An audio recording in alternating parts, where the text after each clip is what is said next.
Ladies and gentleman, ಇವತ್ತು ವರ್ಷಾಂತ್ಯಕ್ಕೆ 2 ಸಿನಿಮಾಗಳು ತೆರೆ ಮೇಲೆ ಅಪ್ಪಳಿಸಿದ್ದಾವೆ. ಇದು ಸ್ಟಾರ್ ನಟರ ಸಿನಿಮಾಗಳು. ಒಂದು ಮಾರ್ಕ್, ಇನ್ನೊಂದು 45. ತಮ್ಮ ತಮ್ಮ ಅಭಿಮಾನಿಗಳು ಸಿನಿಮಾ ನೋಡೋದಕ್ಕೆ ಕಾತರದಿಂದ ಫಸ್ಟ್ ಡೇ ಫಸ್ಟ್ ಶೋ ನೋಡಬೇಕು ಅಂತ. ಹೆಂಗಿದೆ ರೆಸ್ಪಾನ್ಸ್ ಚಿತ್ರಗಳದ್ದು? ಸ್ಪೆಷಲ್ ಆಗಿ ಈ ಮಾರ್ಕ್ ಸಿನಿಮಾದ ರೆಸ್ಪಾನ್ಸ್ ಹೆಂಗಿದೆ? ಅಭಿಮಾನಿಗಳು ಏನೇನು ಹೇಳ್ತಾ ಇದ್ದಾರೆ? ಮಾಧ್ಯಮದಲ್ಲಿ ರಿವ್ಯೂ ಹೇಗೆ ಬರ್ತಾ ಇದೆ? ಯಾಕಂದರೆ ಮೊನ್ನೆಯಷ್ಟೇ ಸ್ಟಾರ್ ವಾರ್ಗೆ ಒಂದು ಕಿಚ್ಚನ್ನು ಹಚ್ಚಿದಂಥವ್ರು ಇದೇ ಕಿಚ್ಚ ಸುದೀಪ್ ಅವರು. ಆ ಲೆಕ್ಕಾಚಾರ ಇಟ್ಕೊಂಡು ಸಿನಿಮಾ ಹೇಗೆ ಬರುತ್ತೆ, ಏನಾಗಬಹುದು ಸಿನಿಮಾ, ತೇಪೆ ಹಚ್ಚುವಂಥ ಕೆಲಸವನ್ನು ಮಾಡಿದ್ರು ಕೂಡ ಒಳ್ಳೆ ನಿರೀಕ್ಷೆ ಕೂಡ ಇಟ್ಕೊಂಡಿದ್ರು.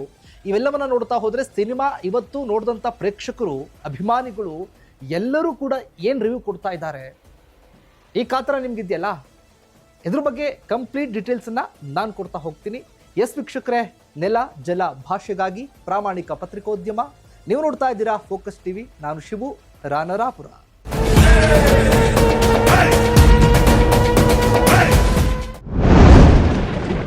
ವೀಕ್ಷಕರೇ, ಅಭಿಮಾನಿಗಳು ಸಿನಿಮಾವನ್ನ ನೋಡಿದ್ದಾರೆ. ಯಾವುದೇ ನಟರ ಅಭಿಮಾನಿಗಳಾಗಿರ್ಬೋದು, ಆ ನಟ ಯಾವ ರೀತಿಯಾಗಿ ಆಕ್ಟ್ ಮಾಡಿದ್ರು, ಸಿನಿಮಾ ಹೆಂಗಿದ್ರು ಕೂಡ ಅದನ್ನು ಒಪ್ಕೊಳ್ತಾರೆ.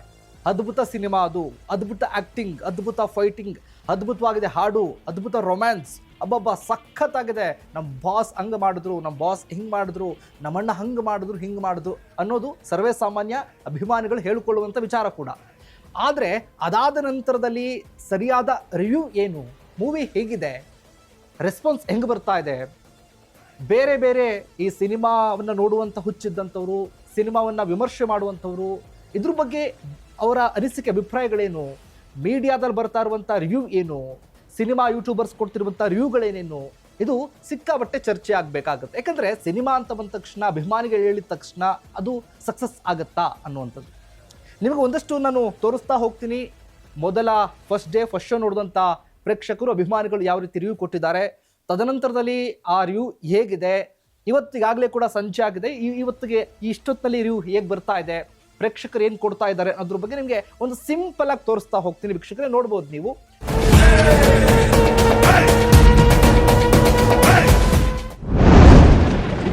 ಹಲವಾರು ಯೂಟ್ಯೂಬ್ಗಳಲ್ಲಾಗಿರ್ಬೋದು, ಹಲವಾರು ಸಿನಿಮಾ ವಿಮರ್ಶಕರು ಕೂಡ ಸಿನಿಮಾವನ್ನು ವಿಮರ್ಶೆ ಮಾಡಿದ್ದಾರೆ.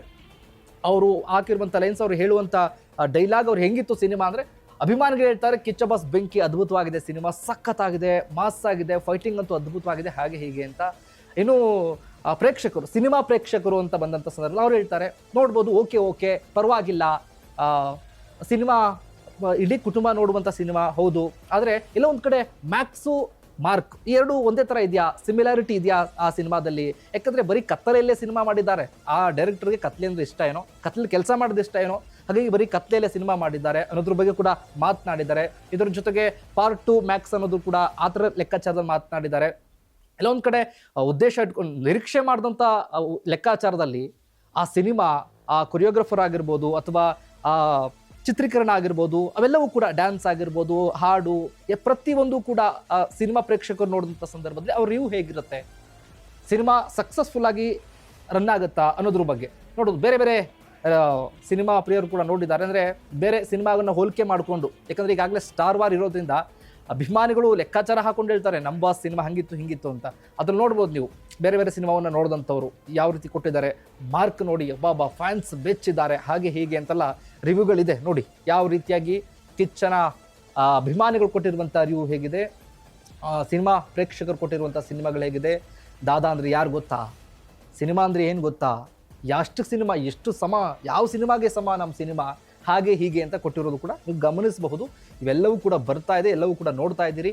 ಸ್ಟಾರ್ ವಾರ್ಗಳ ನಡುವೆ ಮಾರ್ಕ್ ಸಿನಿಮಾ ಗೆದ್ದುಬಿಡ್ತಾ, ಪ್ರೇಕ್ಷಕರು ಏನಂತಿದ್ದಾರೆ, ಮಾರ್ಕ್ ಸಿನಿಮಾವನ್ನು ನೋಡೋದು ಬಂದಂಥವ್ರು ಎಂದು ಅರ್ಥನೇ ಆಗ್ತಾ ಇಲ್ಲ, ನೋಡಿ ಕೆಲವೊಂದು ತಲೆನೇ ಕೆಟ್ಟೋಯ್ತು ಅನ್ನುವಂಥ ರಿವ್ಯೂಗಳು ಕೂಡ ಇದೆ. ಅದೇನು ಸಿನಿಮಾನ, ಅದು ಒಂದಕ್ಕೊಂದು ಲಿಂಕ್ ಇಲ್ಲ ಅನ್ನೋದ್ರ ಬಗ್ಗೆ ಕೂಡ ಇಲ್ಲಿ ಅವರು ರಿವ್ಯೂ ಕೊಟ್ಟಿದ್ದಾರೆ.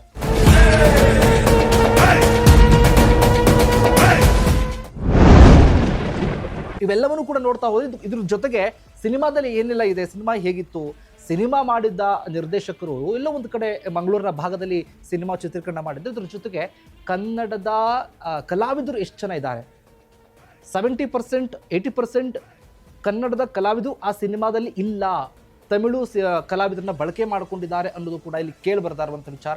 ಇದ್ರ ಜೊತೆಗೆ ಆ್ಯಕ್ಟಿಂಗ್ ಅಥವಾ ಫೈಟಿಂಗ್, ಸಿನಿಮಾ ಸ್ಟೋರಿ ಇವೆಲ್ಲವೂ ಕೂಡ ನೋಡ್ತಾ ಹೋದರೆ ಸಿನಿಮಾ ಹೇಗಿದೆ 40-70 ಅಂದರೆ ಅಭಿಮಾನಿಗಳ ಲೆಕ್ಕಾಚಾರದಲ್ಲಿ 70% ಒಪ್ಕೊಳ್ಬೋದು. ಆದರೆ ಸಿನಿಮಾ ಪ್ರೇಕ್ಷಕರು ನೋಡೋ ಲೆಕ್ಕಾಚಾರದಲ್ಲಿ ಓಕೆ 40 ಅಥವಾ 50 ಕೊಡಬಹುದು ಅನ್ನೋ ಲೆಕ್ಕಾಚಾರ ಕೂಡ ಇಟ್ಕೊಂಡಿದ್ದಾರೆ. ಈಗಾಗಲೇ ಮಾಧ್ಯಮದಲ್ಲೂ ಕೂಡ ಇದೇ ರಿವ್ಯೂಗಳು ಕೂಡ ವ್ಯಕ್ತವಾಗ್ತಾ ಇರುವಂಥದ್ದು, ಯೂಟ್ಯೂಬ್ಗಳಾಗಿರ್ಬೋದು ಅಥವಾ ಪ್ರಿಂಟ್ ಮೀಡಿಯಾದಲ್ಲಾಗಿರ್ಬೋದು, ಎಲ್ಲ ಈ ರೀತಿಯಾದಂಥ ರಿವ್ಯೂಗಳನ್ನು ಕೊಡ್ತಾ ಹೋಗ್ತಾ ಇದ್ದಾರೆ.